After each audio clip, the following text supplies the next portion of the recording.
নেশার করাল গ্রাসে ধ্বংস হয়ে যাচ্ছে বর্তমান যুব সমাজ। এই নেশা থেকে ত্রিপুরাকে মুক্ত করতে এবং যুব সমাজকে ধ্বংসের হাত থেকে রক্ষা করতে নেশামুক্ত ত্রিপুরার ডাক দিয়েছিলেন প্রাক্তন মুখ্যমন্ত্রী বিপ্লব কুমার দেব থেকে শুরু করে বর্তমান মুখ্যমন্ত্রী প্রফেসর ডক্টর মানিক সাহা। সেই ডাকে সাড়া দিয়ে বিভিন্ন ক্লাব, সামাজিক সংগঠন নেশামুক্ত ত্রিপুরা গড়ার লক্ষ্যে বিভিন্ন সচেতনতামূলক কাজ করে চলেছে।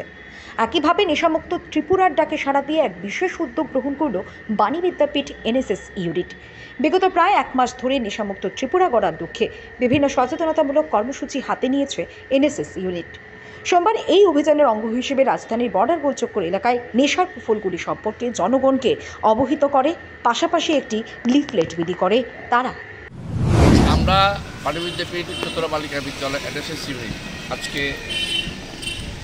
আমরা বর্ডার গোলচক্করে একটা র্যালি করেছি এবং আমরা নেশামুক্ত ত্রিপুরা করার জন্য আমাদের মাননীয় মুখ্যমন্ত্রী যে আহ্বান রেখেছেন সেই আহ্বানে সাড়া দিয়ে আমরা এই নেশামুক্ত ত্রিপুরা করার লক্ষ্যে বিভিন্ন কাজ করছি। তারই অঙ্গ হিসাবে আজকে আমাদের এই বাড়ি বাড়ি ডোর টু ডোর প্রচার। আমরা ত্রিপুরাকে নেশামুক্ত করার জন্য আমরা সারা আগরতলা শহরে লিফলেট লাগিয়েছি, বড় ফ্লেক্স লাগিয়েছি এবং আমরা মেয়র সাহেবকে নিয়ে আমরা র্যালিও করেছি।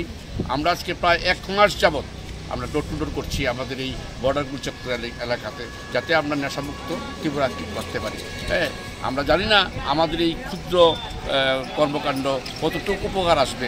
আমরা আশা করি আমাদের দেখে অনেকেই অনুপ্রাণিত হয়েছে এবং অনেকেই বলেছে যে আমরা নেশা করবো না, আমরা কাউকে করতেও দেবো না। আমরা মা বোনদের বোঝাচ্ছি কি আজকে আমরা এক্ষুনি একটা অ্যাওয়ারনেস প্রোগ্রাম করেছি নেশামুক্ত ত্রিপুরার উপর, যাতে মা বোনরা তাদের ঘরে বোঝায়। কারণ এই জায়গাতে প্রায় ঘরেই নেশা খেয়ে প্রায় সংসারগুলিকে ধ্বংস করে দিচ্ছে। আমরা সেজন্যই মাননীয় মুখ্যমন্ত্রী যে আহ্বান রেখেছেন, মাননীয় পৌর নিগমের মেয়র সাহেব আমাদের এলাকায় সবসময় আসেন, উনিও এটার উপর জোর দিয়েছেন এবং তাদের সঙ্গে সহযোগিতা করার জন্যেই আমরা আজকে ডোর টু ডোরে এই নেশামুক্তের প্রচারে অভিযানে বেরিয়েছি। আপনার নামটা? আমার নাম শ্যামল দে, প্রোগ্রাম অফিসার বাণী বিদ্যাপীঠ এনএসএস ইউনিট।